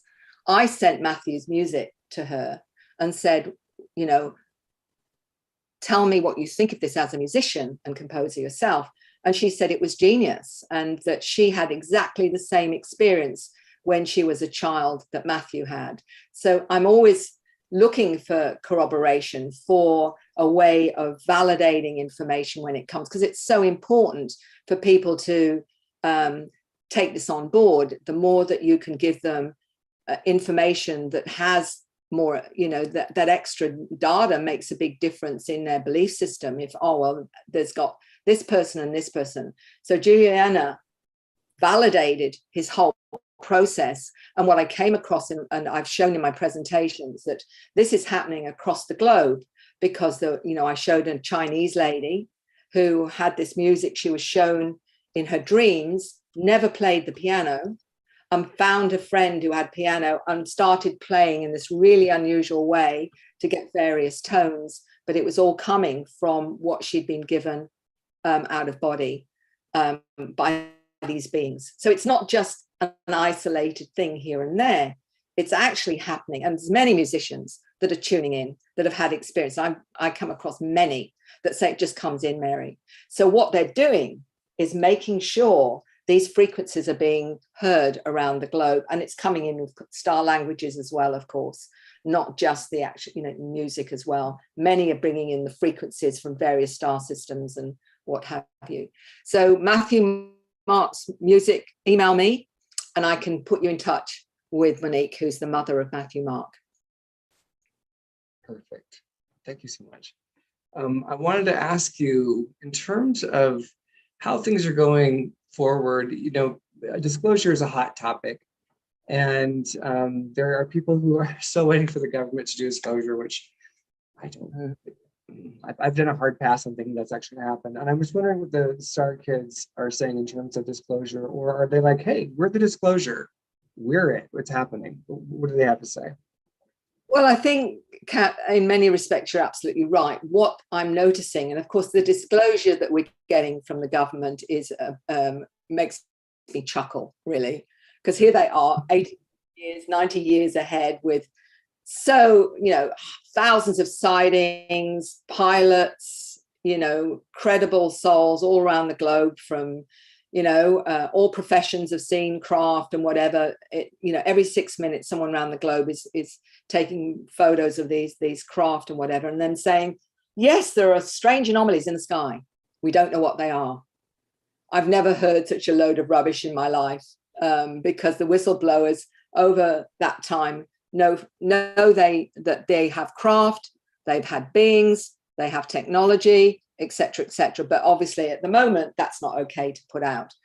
What I believe is going to happen, and is already happening, is more and more people are being activated to tell their story. And one of them is Dr. Lena Olson, who I mention a lot in The New Human. Her activation happened when she was communicating with a mantis being, and she said, is it my time? to come out. And it was quite scary in Scandinavia because they're very closed there. They're very, very 3D. And she knew that she was going to get a lot of hassle because she's a molecular biologist, and scientists do not like someone coming out with this stuff. And this mantis being, she had an instant healing from something that was wrong with her from a child. It was absolutely instant. And that was, yes, you need to start sharing your story. And what I'm finding now is, you know, medical doctors, clinical psychologists, psychiatrists, lawyers, celebrities, whatever, so many of them are admitting that this is their experience now. You know, we've got musicians, you know, I mean, we've got John Lennon was one before he died. He talked about his own visit to the craft and being left with this solid metallic egg, which he gave to Uri Geller. And he was talking about what he saw in New York. There's so many credible people that have talked about their experiences. The bottom line is that the kids themselves, you know, they are very normal. They talk about their special friends that are blue beings or whatever. They talk about going up on spacecraft, what they learn on spacecraft. You get enough of this going on. And, you know, my book, I thought was going to be part of the weird and wonderful side, that, you know, it was going to be read with only those that were ready to take that step. I'm getting educators, clinical psychologists, social workers, and a whole range of other professionals writing to me and saying, we've got these kids, I've seen them, I recognize them, what can I do? How can I help them, given I'm in a conventional setting? How do I help them? And their parents are still not aware. Most of these are star seeds, older star seeds that are in those professions, even midwives that have told me they've come to midwife the star seeds. They've come in and have gone into midwifery to be a midwife to these star seeds. Teachers that are recognizing these kids in the class and what have you, and saying, I know, I'm already tuning into them and what have you. So we've got this wonderful setup of professionals that have gone into those professions because of their own experiences to understand, but they're now in place to support these children. And it's happening. And I am still amazed at the numbers of professionals that contact me that are recognizing this reality. So where is that final catalyst, that final 100th monkey? I think we're pretty close. Fantastic. I wonder, I guess this is all related. Your thoughts or your understanding on the evolution of our medicine. And, you know, there's, as far as I know and understand, like there's a lot of stuff that is not available, that does exist, but it's not available to the general public because there's still money to be made off suffering. But in terms of like med beds is something that I hear from people who don't know each other. And it's just like, it's like, and someone who's going to be on a future show is talking about med beds and having been contacted by the Arcturians, somebody who's very grounded and somebody who isn't even presenting himself as an ET contact. It was just kind of like, you know, given on the side. And it was like, oh, so there's something really up with these med beds. And I'm wondering if you've heard anything about that, if the kids go experience that when they're on the ship. Like, what's your experience with our medical situation and how that's going to evolve according to the Star Kids? That's a good question. And anything to do with healing, I'm particularly interested in. I mean, I was a nurse in another life. What I'm hearing about that it is a technology that came from technology on board craft. And I've heard, of course, with our Dr. Edgar Mitchell Free Foundation, what we discovered out of the 4,200 or 300 people was 50% of them had healing on board craft. So they have the technology to do the healing. Now, I am going to say something slightly controversial, and you can make of it what you will. There was a healer that got in touch with me only about 6 weeks ago. She works with spirits and does energy work and what have you, but she was given, asked to heal someone who'd had the jab. And when she went in, she saw something in the abdomen that she couldn't, she said, like a ball with stuff, spikes. And she said, I couldn't move it. I couldn't shift it or whatever. She said, Mary, she said, I'm really freaked out writing to you because what came into my environment when I was trying to do this was this being. She said, this strange being. I have nothing to do with the ET, she said, ever. So this freaked me out. Normally it's spirit beings. But she said this ET being stood there, and it took me and the woman up on board spacecraft, and they worked on her after this jab, and they cleared whatever it was, put us back down again. The woman 3 days later was eating normally. And she said, but now these ETs keep coming in. I'm realizing, and she says, it's freaking me out because I'm used to spirits. And she says, now I'm getting these beings coming in and whatever. And then she says, I'm realizing that they've been visiting all my life, but I didn't realize that's what they were doing. Have you heard anyone else having a healing after that, those jabs? And always, as the way the universe works, within a week, I'm working with a businesswoman in Melbourne who has interactions with lots of different beings and whatever. And she said to me, Mary, I'm a businesswoman, so I had to do the thing, you know, and get whatever. She said, and what happened was these 3 beings came into my room. I've never seen them before. I saw them in my body, working on my body. And she said, I said, well, what do you feel they were doing? She said, I feel they were healing me. So all I can say is there's 2 accounts where the ETs have come in and actively done something about those that were not okay. And that's all I'll say. I suspect we're going to hear more of that. I don't know, but I suspect that's possible. So make of that what you will. Do they ever talk about beds coming into our lifetime, or is that something that you have to be abducted to do? Like, is that going to be something that we'll have access to in this lifetime? Well, what was interesting is that I did a regression, about 10 years ago. The gentleman's no longer with us, but when he was taken up on board craft as a child, a 7-year-old, he was shown a place which looked like the building was like a pyramid, but he was shown what appeared to be like med beds with all the different crystals and energy, showing him how they worked to heal people. But sadly, he didn't live to see it because he died a few years ago. But he said they were there and working with crystals to actually rebalance and heal.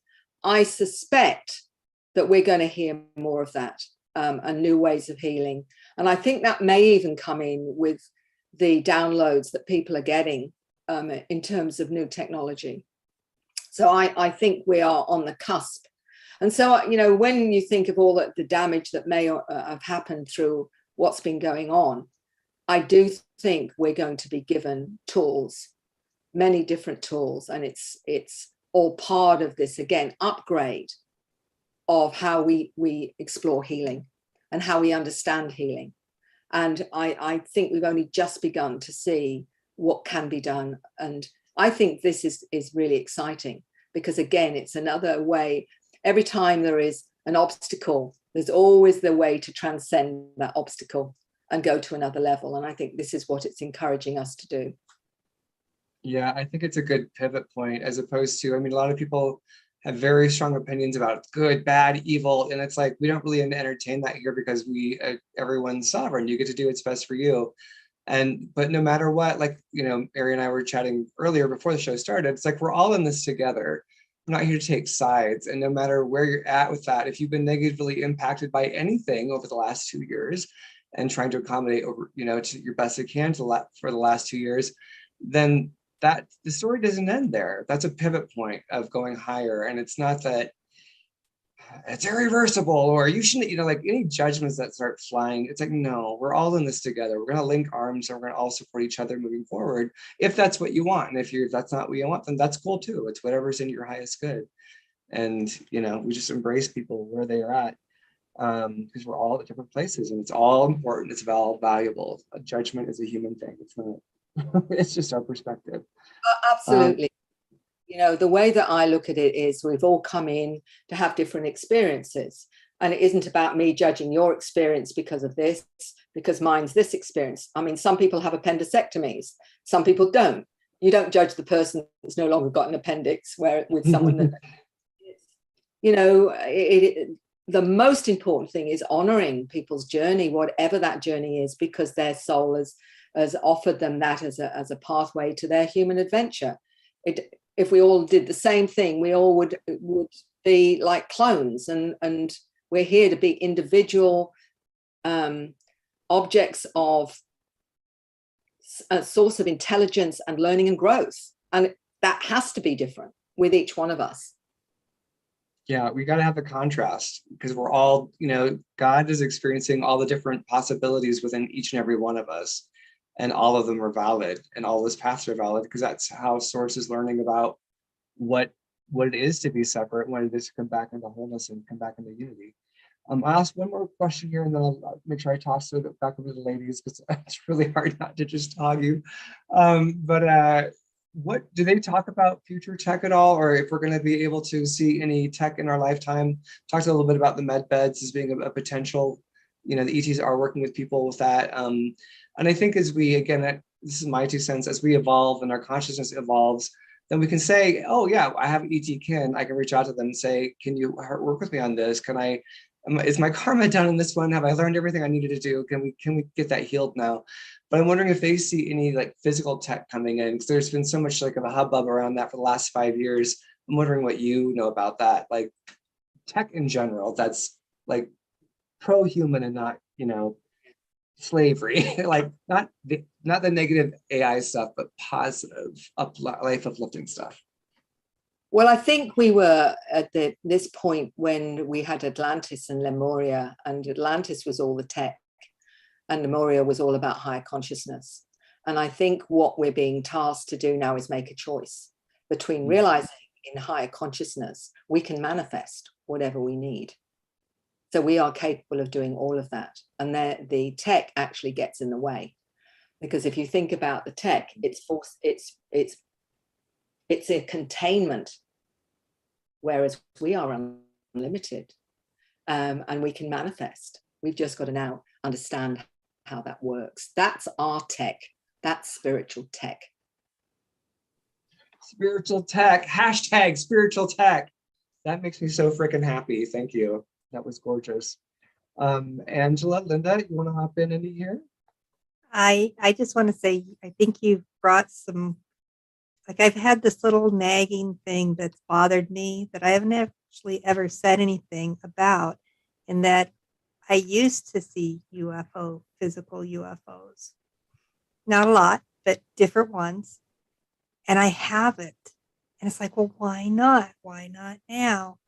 But what I realized is that for me, I'm experiencing at a different level now. I at night get these downloads and this training. I feel like I'm going to school every single night.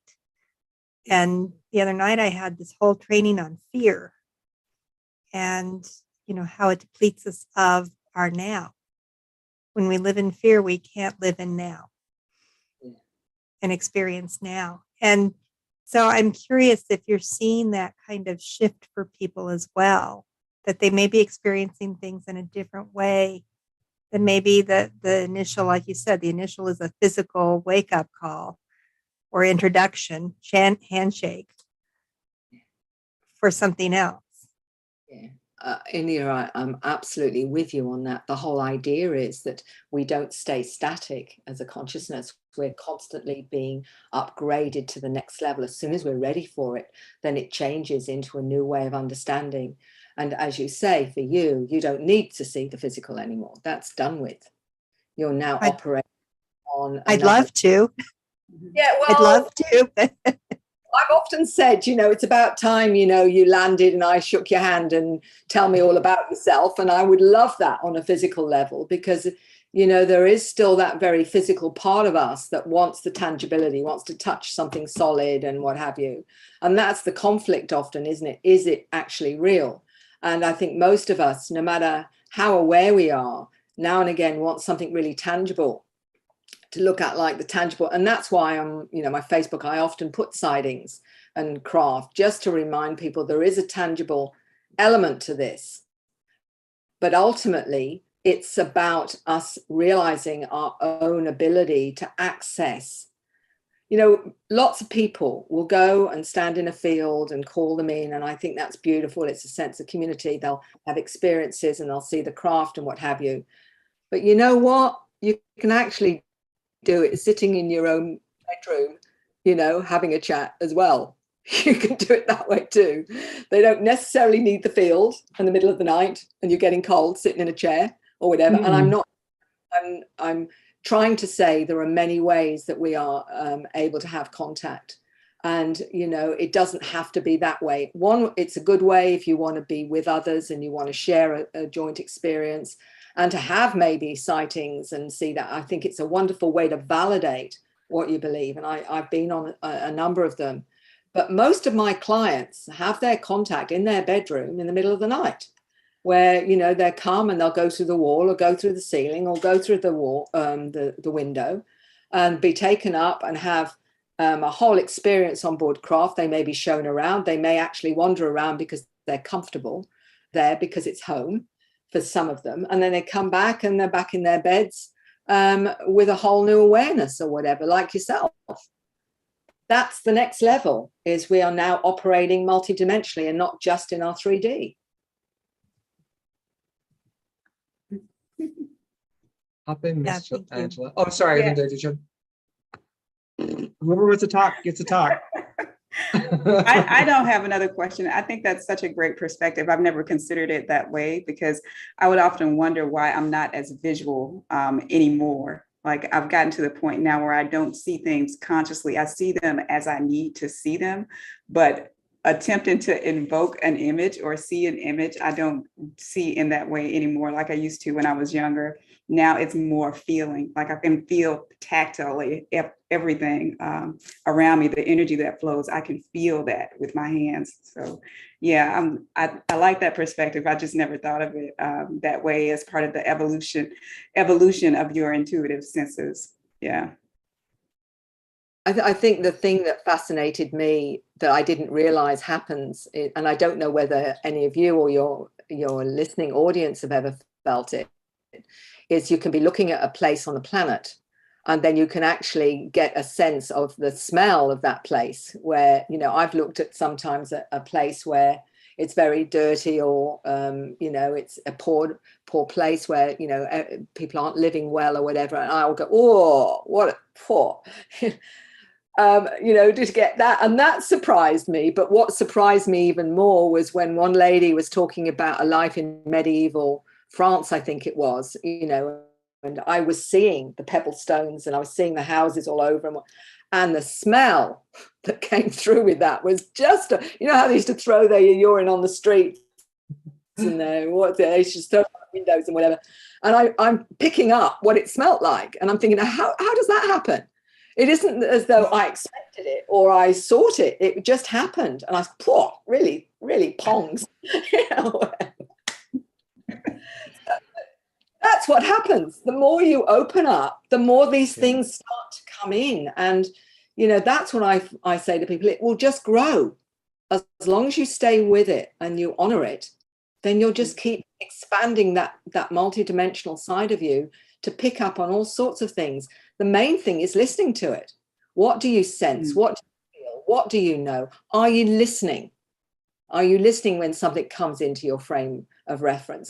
That's telling you something. It's saying, look at this. Because on another level, our higher self is actually orchestrating the next step all the time. And we just, okay. So this, and I think I'm going down this direction for a while. And I'm thinking, oh yeah, this seems a good vision and what have you. The next thing I know, I'm going down. Oh, hold on a minute. Why am I going down here now? Oh, because this is where you're meant to go now, Mary.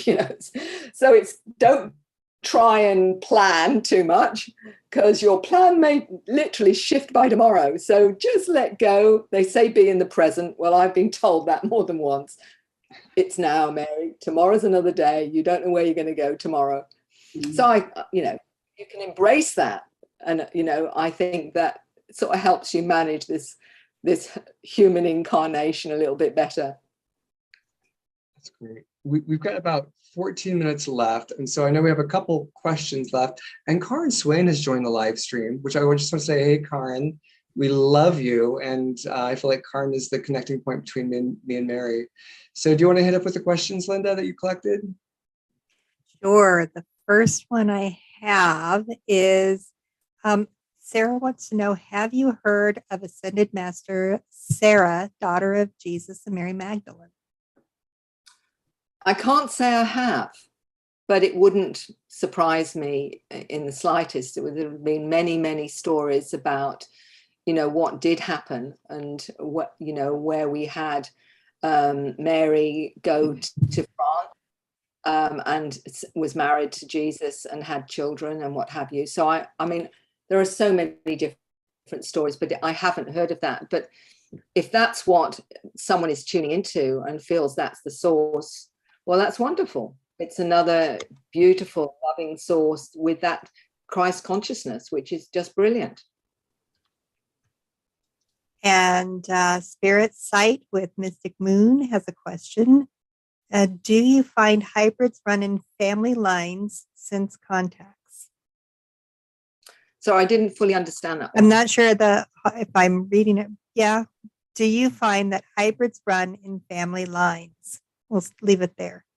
Hybrids run in family or lineage and run in families. Okay, I'm with you. What I'm finding out is that there are certainly many of those that identify as hybrids that have had their parents, one or both, have had some form of experiences. But it seems to be the more conscious hybrids are evolving now, whereas previously the parent or the grandparent may not have identified as that. One of the hybrids I spoke to, Marina Seren, she said that her mother was taken, and at the conception there was added DNA material so that she became the hybrid that she says she's nothing like. She doesn't even look like her parents and whatever. So I think what is done with the family lines, they look at the appropriate family lines for ones they want to activate into a more hybrid awareness and whatever, and they will manipulate the DNA or add part of the DNA to create the hybrids that are the next level and what have you. But I don't know if you get hybrids all the way down a family line. I think these are the more conscious hybrids are the ones that we're coming across now that are absolutely conscious that they are hybrids, but have come through a whole family line of contact. It's like, again, it's like this upgrade is continually happening at the moment, and it's accelerating. It's exponential because of what needs to happen with us as a species in terms of our higher consciousness. That's how I understand it. I don't know if I'm right, but that's how I understand it.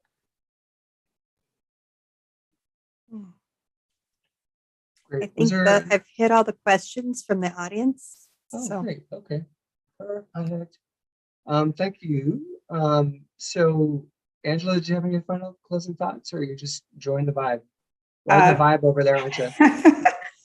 I am soaking up the vibe, all this good vibe. Yeah, Mary, it's been a pleasure chatting with you. The information has been phenomenal, and I think this is definitely one that people should come back and rewatch again, because it's a lot of good information in this chat. So, thank you for coming. Thank you. Do you have any close? Oh, go ahead, Mary. Sorry. Yes, if there's any others, please.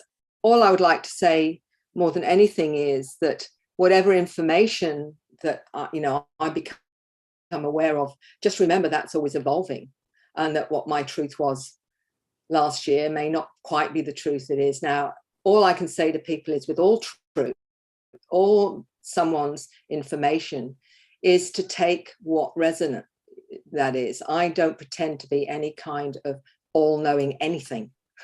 I'm far from it. What I'm saying is, at the moment, this is how I understand things. And if some of it makes sense to you, then that's brilliant. And if it doesn't, that's brilliant too, because you are resonating to what you need to resonate to. I remember when I once was challenged by my team, they were showing me a past life, and I argued with them. And I said, hold on, I can't say this because I can't prove it's real. You're giving me this past life. I've got a way of proving that to the individual or whatever. And they said to me, Mary, just say it because you'll see the resonance. And so I said, well, I'm sensing, I think that's how I put it, I'm sensing that there was a lifetime where this, and this, and this happened. And they said to me, oh, that makes so much sense. So again, I'm always very careful about what I put out. And what my team said, look, Mary, it's like if you're giving somebody advice, you don't tell them to take it. You say, this is how I feel about something. You can take it or leave it. If it's useful and resonates, great. If it doesn't, that's great too. And the same with everything we give you. It's up to the person to decide whether or not that has integrity for them. We're not coming from the almighty, all-knowing anything. We're information that may or may not be helpful to those listening. We are just saying if it resonates and it's useful, great, but it's up to them whether that happens or not. So you're leaving the power of that to the individual to decide whether or not that makes sense to them. And I'm very careful about that, because I say, look, I'm a professional here. It's really important to me that I give out stuff that makes sense and, resonates and what have you. And that's why I get so much satisfaction, I suppose is not really the right word. Joy in knowing that I can help someone get to a place where they're more confident with their own source and their own connection, because that's where I think we all need to be. That's all about the empowerment, which is dead on. And I think that's one of my core themes that I'm definitely bringing to the show these days. It has to be about personal empowerment. Nobody gets to tell you who you are or what you are. That pesky Karen Swain has snuck in a question just at the end here. She asks, ask Mary what she thinks of the mainstream media shows on alien contact. You're both Aussies. You're adopted Aussies, so perhaps you guys are seeing shows over there that are more exploring that topic better.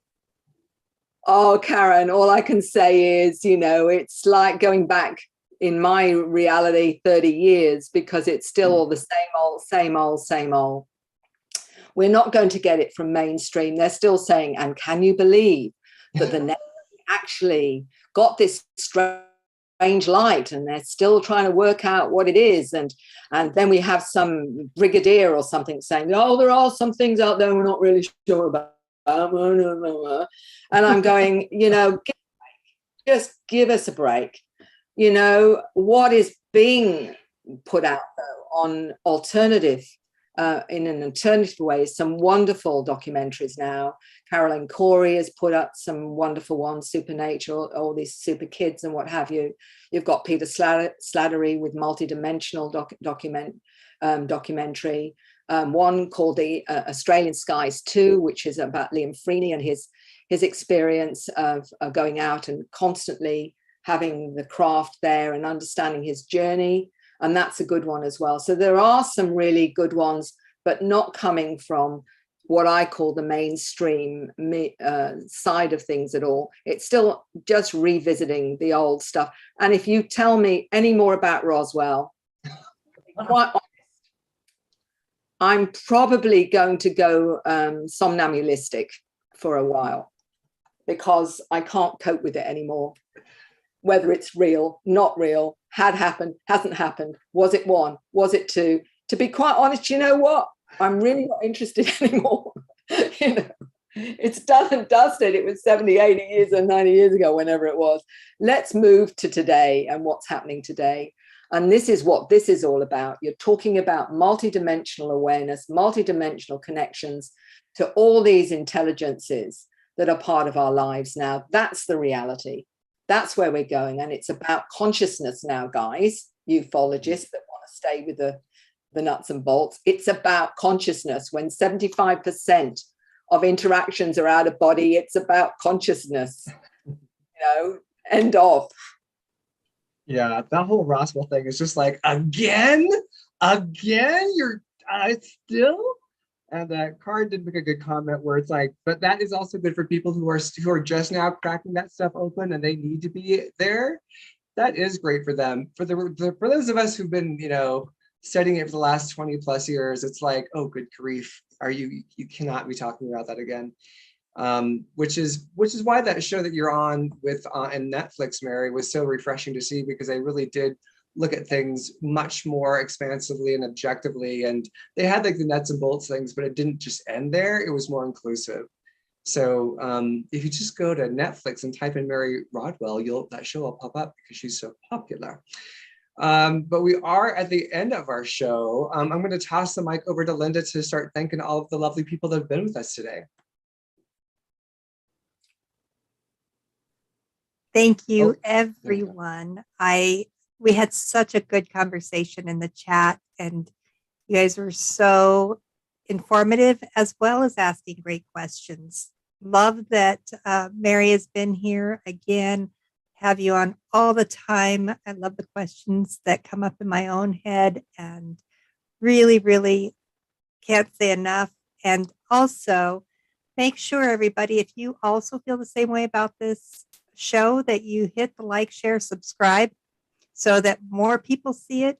And when I say share, really share it. Don't just, there's Linda talking again. Like, share, subscribe, and join our Facebook group if you haven't. And thank you again for the cups of coffee. They really do help. Thank you. Thank you, Linda. I really appreciate that. Yeah, and you know what I didn't do? I didn't flip us over to Brady Bunch mode. Let me do that because I really want people to be able to see all of us. I need to have a little buzzer that reminds me to do that. So, we are Brady Bunch mode, so they can see all of us. Yeah, again, Mary, I could just talk with you for hours. So thank you so much for blessing us and being here with us. I just adore you. I have a lot of favorite Brits, but you're, in terms of, yeah, you're my favorite, even though you're an Aussie now. Oh, you're.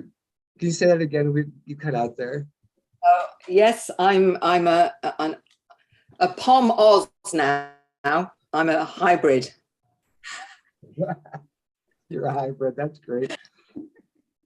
Yeah, I had my eye on Australia for so long. Like, that'd be a great place to move. And then all the shizzle went down. I was like, oh, good time to not go there right now. But hopefully it'll all open back up very soon. So let me tell you, and of course, thank you, Angela and Miss Linda for being here. It rounds out the show so very well. So thank you for all that you're doing. And so next week, our guest is Steve Nowak, and he's freaking amazing. I'm so stoked to have him on. He was on Jeff Mara. I stole him off Jeff Mara, as I'm often want to do with our guests. And at first he was like, oh, this is like a dude telling about his story. And then he would just drop these truth bombs, and then they would go deeper and more, and wider. And Jeff is really great about getting the story, but there were so many truth bombs that we're going to crack open on the show next week about 0 point Christ consciousness and how to access that within yourself to experience self-healing. Yeah, I don't want to say anything extra because I don't want to spill too many beans, but he's going to be here, and I'm just so excited. And with that, thank you everyone for being here. We love you. We appreciate you. So many fantastic live streamers that were with us. So many great questions, so many great insights. We will see you all next week. Please take care of yourself. We love you. Bye, everyone. Bye, guys. Bye, everyone.